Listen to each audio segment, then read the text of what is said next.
Calogero Sodano sulla sua candidatura al sindaco dice Agrigento è la priorità. I sindacati della Polizia di Stato di Agrigento incontrano il prefetto. I suggerimenti di Adiconsum e Carabinieri contro le truffe agli anziani. Sabato a Fontanelle la reliquia del beato Rosario Livatino.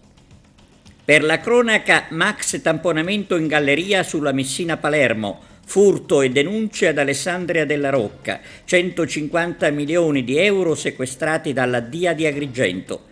Denunciato un gestore di carburanti a Licata. Donna muore a Lampedusa travolta da un cancello.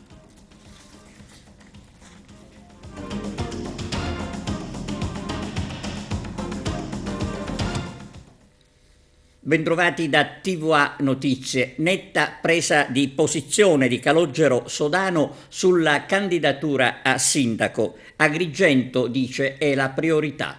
Arturo Cantella. Calogero Sodano interviene oggi attraverso una sua nota stampa precisando basta tentennamenti, Agrigento è la priorità, la condizione dettata sulla sua candidatura. Per diverse posizioni espresse nelle ultime settimane dagli esponenti politici, le cui dichiarazioni hanno riempito le prime pagine dei giornali, mi hanno indotto ad alcune riflessioni. Se fino ad oggi non ho parlato è stato solo per rispetto dei partiti che hanno avuto fiducia in me, con un progetto unitario da condividere per il futuro amministrativo della città. Di fronte ai recenti tentennamenti e alle parole pronunciate che stridono con i sentimenti di coerenza e di unità dei mesi scorsi, decido di dire anch'io la mia e lo faccio con il cuore in mano da vero agrigentino che non ha mai smesso di amare la propria città e che soffre nel vederla ridotta nello stato attuale, immeritatamente abbandonata e trascurata. La mia disponibilità, continua Sodano nella sua nota, alla candidatura a sindaco nasce proprio dal profondo, direi viscerale amore che nutro per la mia terra e per i miei concittadini che oggi sono vittime dell'improvvisazione amministrativa che ha contraddistinto gli ultimi decenni. Sono tempi, continua Sodano, in cui la sfiducia nella classe politica è tangibile, il centrodestra con lucidità e ritengo anche con amarezza ha dovuto prendere atto della pessima gestione di chi ha amministrato la cosa pubblica, un fallimento che è sotto gli occhi di tutti, capace di perdere finanziamenti importanti, di non progettare opere necessarie, nonostante le risorse del PNRR, e nostro malgrado sprecare anche quella che ritengo essere stata un'occasione ripetibile, ovvero Agrigento capitale italiana della cultura 2025, che anziché mostrare al mondo le sue innumerevoli potenzialità, ha macchiato l'immagine di una città che nel suo anno più importante è stata al centro delle cronache nazionali per inefficienza, meschinerie e bassezze. La mia proposta, afferma Sodano, di candidatura non è nata per essere divisa, ma per unire con umiltà, convergendo sulle riconosciute doti amministrative per fare ripartire Agrigento. Sento quindi l'esigenza di avere una città moderna, efficiente, proiettata nel futuro, ma soprattutto pulita e vivibile. Questa sfida non è personale, ma collettiva, e il mio impegno di voler essere quello di rimettere Agrigento al primo posto nel 2026 e negli anni a venire, lavorando con dedizione e rispetto per tutti, senza cedere alle logiche di fazione o agli interessi particolari che a oggi hanno creato un danno irreparabile alla nostra città. Una proposta che contempli la collaborazione reciproca con figure politiche ma anche autorevoli esponenti della società civile, le migliori forze di Agrigento, donne, professionisti, giovani, con cui avere in comune l'amore incondizionato per la più bella città dei mortali. Pertanto mi sento di dire che solo a una condizione potrei accettare pienamente la candidatura a sindaco, che tutti i partiti in primis mettano Agrigento prima di tutto, liberandoci definitivamente dalle logiche deteriori del recente passato, perché solo così, insieme, conclude Sodano, potremmo salvare Agrigento dall'oblio e dall'incuria, restituendole dignità, vivibilità, affinché la magnificenza della storia che abbiamo ereditato possa essere ancora tramandata alle future generazioni. I sindacati della Polizia di Stato hanno incontrato il prefetto di Agrigento. Le delegazioni delle associazioni dei sindacati della Polizia di Stato rappresentativi nella provincia di Agrigento del SIUP, SAP, SIAP, COISP, MOSAP, Federazione FSP, MP, SILP, CGL hanno incontrato il prefetto di Agrigento, Salvatore Caccamo, per affrontare le problematiche contrattuali di diverse strutture nella provincia in uso a uffici di polizia e in particolare dello stabile ove ubicato il commissariato di Porto Empedocle. Nel ringraziare il signor prefetto, affermano i sindacati, per la solerzia dimostrata nell'accogliere le istanze unitarie dei sindacati di polizia, quest'ultimi hanno rappresentato le tante criticità di diversi immobili privati in locazione ove insistono i commissariati di pubblica sicurezza nelle varie zone della provincia e anche in strutture demaniali che necessitano di immediati interventi strutturali. Le rappresentanze sindacali hanno pure chiesto al prefetto di intervenire laddove possibile su assegnazione dei lotti per il vitto e l'alloggio nella nostra provincia, ove insistono le strutture che dopo la gara di assegnazione a volte non rispettano, perdendo i requisiti minimi previsti dall'accordo ministeriale in relazione alle stanze assegnate alle operazioni di polizia. Nel salvaguardare il benessere di tutto il personale impegnato nel contrasto all'immigrazione clandestina, poiché costretto a lasciare i propri cari per andare a svolgere il proprio servizio con sacrificio e abnegazione, le organizzazioni sindacali in questione hanno chiesto al prefetto Caccamo di intervenire immediatamente per sanare le discrasie rappresentate. Il prefetto di Agrigento Caccamo si è impegnato a verificare quanto esposto e a risolvere ogni incongruenza evidenziata dai rappresentanti dei lavoratori di polizia dello Stato della provincia di Agrigento. Lo stesso prefetto ha indicato altresì delle soluzioni in funzione di quanto oggi rappresentato.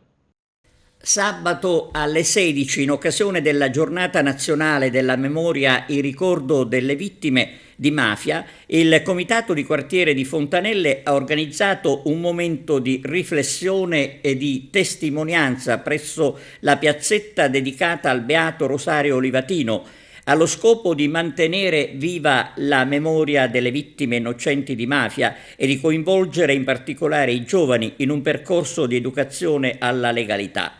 La piazzetta di Fontanelle è diventata un luogo simbolo con una stele realizzata con pietra proveniente dai beni confiscati alla mafia. Previsto anche l'arrivo della reliquia del Beato Livatino. E adesso un'ampia pagina di cronaca. Denunciato dalla Guardia di Finanza a Licata il gestore di un impianto di carburanti, Arturo Cantella. I finanzieri del Comando Provinciale di Agrigento, nell'ambito dei controlli esercitati per contrastare le frodi nel settore delle accise e dei prodotti energetici, hanno individuato un impianto di distribuzione stradale di Licata che è risultato commercializzare oltre 9.000 litri di gasolio irregolare. L'attività condotta dai militari del nucleo di polizia economico-finanziaria di Agrigento scaturisce da un'attenta analisi del territorio finalizzata a verificare la qualità dei carburanti immessi in consumo e la regolare corresponsione delle imposte. Le analisi del prodotto campionato durante il controllo hanno fatto emergere che il gasolio distribuito era in realtà chimicamente alterato e in particolare si caratterizzava da un punto di infiammabilità ben inferiore rispetto alla soglia di temperatura normativamente prevista. La presenza di queste anomalie è la conseguenza della miscelazione illecita del gasolio con sostanze differenti come solventi, benzine e oli vegetali esausti. Oltre ad arrecare danno alle casse erariali per il mancato pagamento delle imposte, tale pratica produce condizioni pericolose nell'utilizzo del prodotto e un elevato grado di inquinamento, creando un grave nocumento alla salute pubblica dell'ambiente. È importante rilevare che l'uso di carburante non a norma produce effetti negativi sui motori delle macchine, danneggiandoli pesantemente. Alla luce delle risultanze accertate, il gestore dell'impianto è stato denunciato alla Procura della Repubblica presso il Tribunale di Agrigento per le ipotesi di reato, frode in commercio e sottrazione all'accertamento o al pagamento dell'accisa sui prodotti energetici. La responsabilità dell'indagato sarà ovviamente definitivamente accertata solo a esito di giudizio definitivo, vigendo la presunzione di non colpevolezza ai sensi dell'articolo 27 della Costituzione. La nostra azione si inquadra in un piano di intensificazione dei controlli su scala nazionale. L'obiettivo è quello di prevenire ogni forma di distorsione del mercato che altera la concorrenza tra le imprese e danneggia i cittadini chiamati a pagare a prezzo pieno carburanti di scarsissima qualità. Puntiamo ad intercettare prodotti alterati o illegalmente messi in consumo, che sono estremamente pericolosi per la sicurezza pubblica e l'integrità dei veicoli. Truffe agli anziani. L'importanza della prevenzione. In campo Adiconsum e Arma dei Carabinieri. CISL Palermo Trapani, Adiconsum e Arma dei Carabinieri insieme per informare e sensibilizzare contro un reato sempre più diffuso e odioso, le truffe ai danni degli anziani e delle persone fragili. Diverse le dinamiche che colpiscono questa fascia di popolazione più vulnerabile, spesso a causa di una condizione di isolamento sociale. L'Arma dei Carabinieri è assolutamente interessata al fenomeno delle truffe agli anziani, che è un fenomeno complesso, un fenomeno particolarmente odioso per l'entità e il valore della refurtiva e anche per l'età delle vittime. L'Arma agisce in via preventiva con gli incontri informativi sul fenomeno delle truffe e anche con una radicata e complessa attività repressiva. La collaborazione con la popolazione è assolutamente fondamentale. I consigli immediati sono rimanere lucidi e non fornire informazioni al telefono se non siamo sicurissimi delle persone con cui stiamo parlando, ma soprattutto ricordiamo che le forze dell'ordine, i carabinieri, ma tutto il comparto sicurezza non manda o non preannuncia l'arrivo di personale a casa per prelevare denaro o gioielli, né chiede denaro per telefono. Siamo bersagliati di continue telefonate, nonché di gente che ci viene a trovare allo sportello e che segnala ogni tipo di truffa, soprattutto quelle online, quindi che sostanzialmente vengono perpetrate con l'utilizzo di mezzi informatici, quindi per esempio il normale phishing che poi diventa smishing o phishing con l'utilizzo appunto di SMS o di telefonate provenienti da sedicenti operatori bancari e che carpiscono con modi affabili e con tecniche di social engineering i dati e appunto le credenziali di accesso ai conti correnti bancari. Ci siamo resi conto che molti anziani, molte persone fragili, molte persone che vivono nella solitudine pur di trovare una condizione sociale che possa aiutarli, cadono in queste truffe che purtroppo molti malviventi cercano di fare a danno di questi soggetti. Ecco perché è importante l'iniziativa che oggi Adiconsum ha messo in campo con l'Arma dei Carabinieri proprio per evitare le truffe a danno degli anziani. Una donna di 52 anni, Ancela Bono, è morta a Lampedusa travolta dal cancello della propria casa, uscito dai binari a causa del forte vento. Inutili i tentativi di aiutare la donna da parte di alcuni vicini e del 118. 2 persone sono state denunciate ad Alessandria della Rocca per furto dai carabinieri. Arturo Cantella. Ad Alessandria della Rocca i carabinieri della locale stazione, al termine di un'attività di indagine avviata a seguito di denuncia presentata da un residente del luogo, hanno denunciato in stato di libertà all'autorità giudiziaria 2 giovani di origine romena, entrambi residenti fuori provincia e già noti alle forze dell'ordine, ritenuti responsabili in concorso tra loro del reato di furto con destrezza aggravato in abitazione. Le indagini hanno consentito di ricostruire, come nei giorni scorsi, Una donna avrebbe avvicinato la vittima in strada, riuscendo a farsi invitare presso l'abitazione.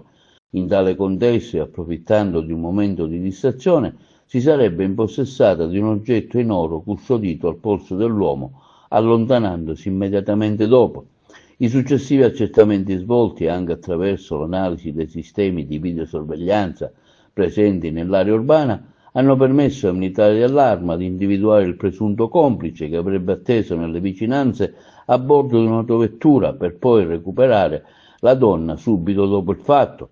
Si rappresenta che per il principio della presunzione di innocenza la posizione degli indagati non è definitivamente accertata e il successivo giudizio di merito servirà a verificare le eventuali loro effettive responsabilità. Vediamo un servizio da Messina su un tamponamento in galleria che ha coinvolto 80 autovetture. Maxi tamponamento a catena questa mattina all'interno della galleria Villafranca, nel tratto autostradale tra Milazzo e Rometta, in direzione Messina. L'imponente incidente ha richiesto l'invio urgente di numerose squadre del comando di Messina. Il maxi tamponamento ha coinvolto autovetture, furgoni e mezzi pesanti.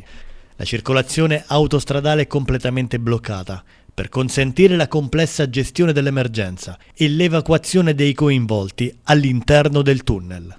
Il personale dei Vigili del Fuoco sta operando con diverse unità per districare i mezzi, prestare assistenza ai numerosi occupanti dei veicoli e mettere in sicurezza i serbatoi, in un contesto operativo estremamente critico per via dello spazio limitato. Sul posto in stretto coordinamento è impegnato anche il personale della Polizia per la gestione della viabilità e i rilievi, unitamente ai sanitari del 118, per l'assistenza alle persone coinvolte. L'intervento è tuttora in fase di svolgimento. Ancora cronaca, sequestrati 150.000 euro dalla DIA di Agrigento nell'ambito delle scommesse. Arturo Cantella. La DIA, Direzione Investigativa Antimafia, ha dato esecuzione a un provvedimento di sequestro di beni emesso dal Tribunale di Palermo, misure di prevenzione, del valore complessivo di oltre 150.000 euro appartenente a un imprenditore operante nel settore della raccolta delle scommesse, indiziato dei reati di associazione a delinquere finalizzata all'esercizio abusivo di gioco, scommesse, riciclaggio e autoriciclaggio. La misura di prevenzione patrimoniale applicata scaturisce da una proposta avanzata dal direttore della DIA, nell'ambito della quale venivano valorizzate le risultanze investigative emerse in diversi procedimenti penali a carico del preposto e radicati in diverse procure della Repubblica, quali quella di Catania, Reggio Calabria e Salerno.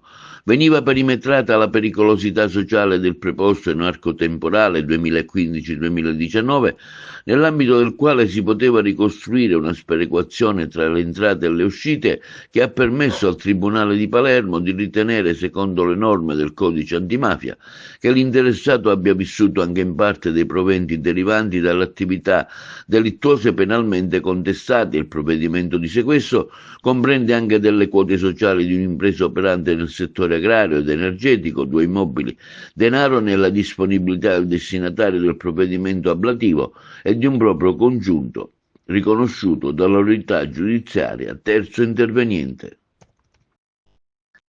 A Palermo, a Palazzo dei Normanni, incontro promosso dal Movimento 5 Stelle sulla legge che disciplina le strutture turistico-alberghiere.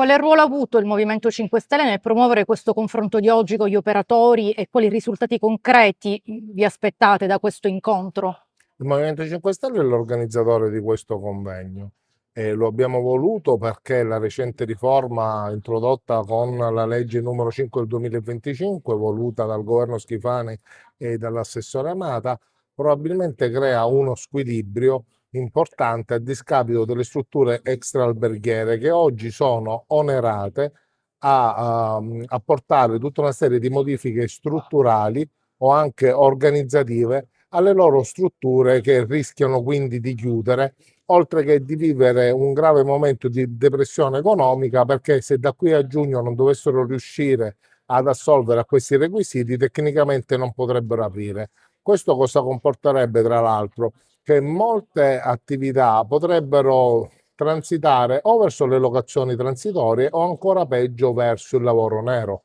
Con ciò quindi si perderebbero posti di lavoro, contribuzione, prodotto interno lordo regionale e una grave contrazione conseguentemente dell'offerta di posti letto di cui la Sicilia ha un terribile bisogno. Il fatto che c'è un convegno di questo genere mi fa pensare che comunque probabilmente dovremmo un attimino approfondire meglio gli atti già esistenti. Noi siamo qua, l'assessore ha voluto che fossimo presenti in forza perché ci sono io, c'è il capo della segreteria tecnica, c'è il responsabile dell'ufficio, quindi siamo pronti a raccogliere qualsiasi sollecitazione e approfondirla. Che impatto prevede sul turismo siciliano? L'impatto che genera la legge 6/2025 e 2 decreti assessorali collegati sicuramente creano un impatto importante sia a livello economico, ma anche e soprattutto rispetto alla burocrazia che è aumentata a carico dei piccoli gestori extraalberghieri. Ecco, in questo contesto noi non dobbiamo immaginare di avere delle strutture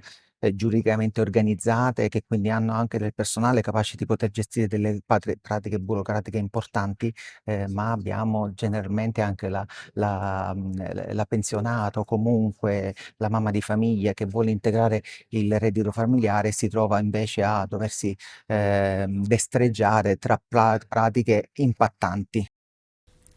È stato pubblicato dall'Assessorato regionale Ambiente e Territorio il decreto per la concessione ai comuni di contributi per i piani urbanistici. Arturo Cantella. Pubblicato il decreto del dirigente generale del Dipartimento regionale all'urbanistica dell'Assessorato Territorio e Ambiente che stabilisce i criteri e le modalità per la concessione di contributi pari a 1 milione di euro in favore dei consorzi di comuni delle città metropolitane e dei comuni siciliani per sostenere le spese per la realizzazione dei piani urbanistici generali per l'anno 2026. Con questo provvedimento, ha dichiarato l'assessore regionale al territorio e ambiente Giusy Savarino, diamo attuazione all'impegno dell'assessorato e del governo Schifani per una pianificazione efficace e moderna del territorio siciliano, per promuovere uno sviluppo ordinato, sostenibile e coerente, un passo concreto a sostegno degli enti locali in questo complesso processo. Le risorse messe a disposizione dall'ultima legge di stabilità consentiranno così di contribuire alla redazione, alla revisione e alla rielaborazione degli strumenti territoriali e urbanistici affidati a professionisti, come previsto dalla legge di riforma urbanistica. In particolare vengono definite 3 fasce di contributi sulle spese ritenute ammissibili in relazione alla dimensione dei vari comuni, 45.000 euro per quelli con popolazione inferiore a 30.000 abitanti e una superficie territoriale inferiore ai 30 km quadrati, 55.000 euro per quelli con una popolazione compresa tra i 30.000 e i 100.000 abitanti e per quelli con popolazione inferiore ai 30.000 abitanti ma con superficie superiore a 30 km quadrati, 65.000 euro per i comuni con popolazione superiore a 100.000 abitanti. Le richieste di contributo saranno valutate sulla base di criteri di priorità. Comuni che decidono di redigere il piano in forma associata, vetustà dello strumento urbanistico, vigente, dimensione demografica, stato di avanzamento del piano. Le vacanze pasquali nelle scuole in Sicilia inizieranno il 2 aprile e termineranno il 7 con rientro in classe l'8 aprile. Un altro weekend lungo sarà il ponte di 3 giorni, quello del 1 maggio, venerdì. Bando da 7 milioni di euro per la promozione dei prodotti di qualità, il servizio di Arturo Cantella. Avviare attività di informazione e promozione delle eccellenze agroalimentari siciliane presso i consumatori dell'Unione Europea è questo l'obiettivo del mando promozione dei prodotti di qualità che mette a disposizione ben 7 milioni di euro e copre fino al 70% del costo totale delle spese ammesse. Il governo della regione Schifani, dice l'assessore all'agricoltura Luca San Martino, è al fianco delle imprese che investono nella promozione delle nostre eccellenze. Diamo così un sostegno concreto alle imprese stimolando la competitività e l'avvio di azioni di informazione dei sistemi di qualità rivolti ai consumatori e agli operatori. I beneficiari del bando sono gruppi di produttori anche temporanei o le loro associazioni di qualsiasi natura giuridica, incluse le organizzazioni di produttori e le associazioni riconosciute ai sensi della normativa regionale, nazionale e unionale, le organizzazioni interprofessionali, i consorzi di tutela, le cooperative agricole e le loro reti di impresa fra produttori dei regimi ammessi al sostegno. La domanda di partecipazione, conclude San Martino, si potrà inviare a partire dal 31 marzo fino al 13 maggio 2026. Maltempo nella Sicilia orientale, danni nel Messinese.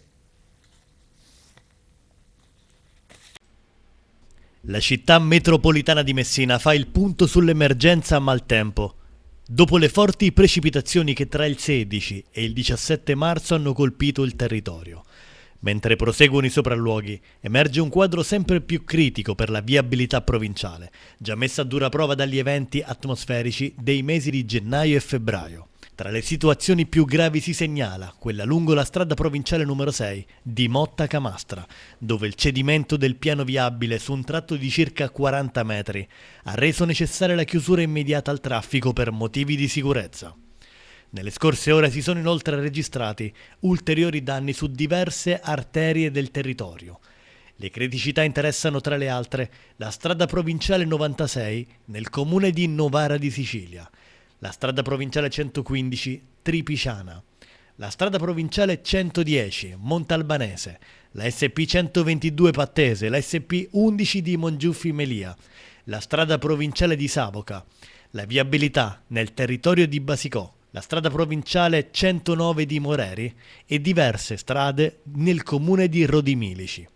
In queste aree si segnalano esondazioni, smottamenti, erosione del corpo stradale, cedimenti localizzati e allagamenti.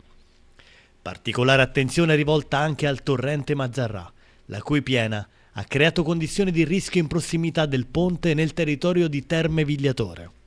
Da Palazzo dei Leoni fanno sapere che sono state attivate tutte le strutture tecniche e operative per il monitoraggio continuo della rete viaria e per definire le priorità degli interventi urgenti di messa in sicurezza. La situazione resta in evoluzione. I dati diffusi rappresentano infatti una prima ricognizione ancora parziale, anche a causa delle difficoltà nel raggiungere alcune aree.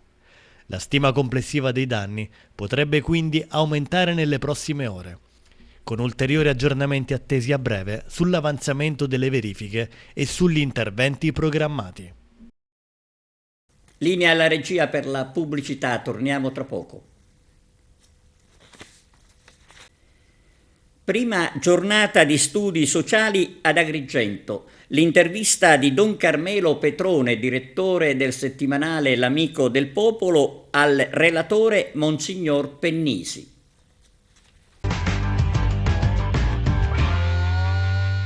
Eccellenza, si è appena concluso il primo incontro delle giornate di studi sociali 2026. A lei è stato affidato il tema "La politica, la più alta forma della carità", e nella sua relazione, oltre ad aver illustrato attraverso un excursus storico del tema, ha presentato anche un testimone che ha calato nella sua vita, nella sua azione politica, il tema che è stato oggetto dell'incontro di questa sera. Don Sturzo, quanto attuale è il suo messaggio? Il messaggio di Don Sturzo è attuale perché Don Sturzo dice che la politica deve essere concepita come atto di amore verso la comunità.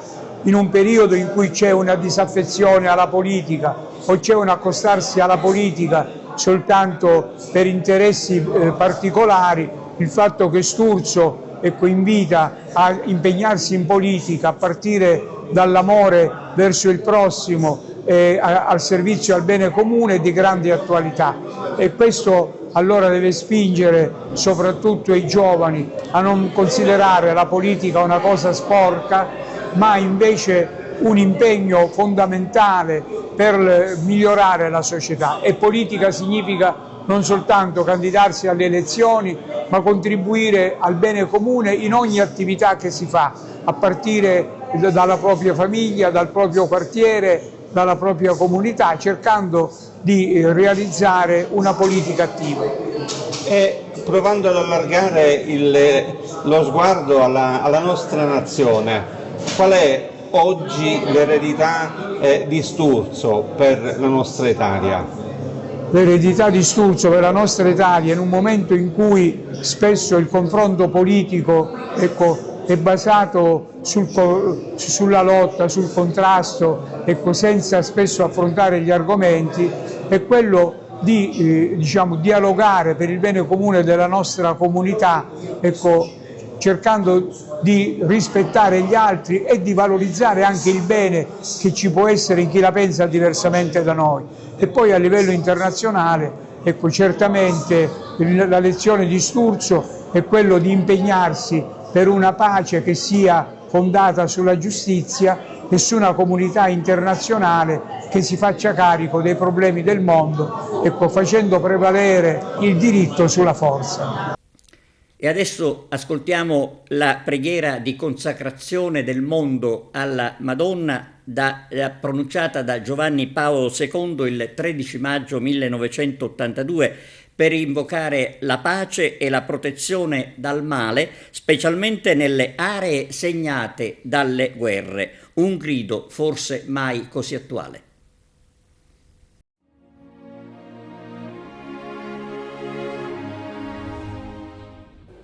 O Madre degli uomini e dei popoli,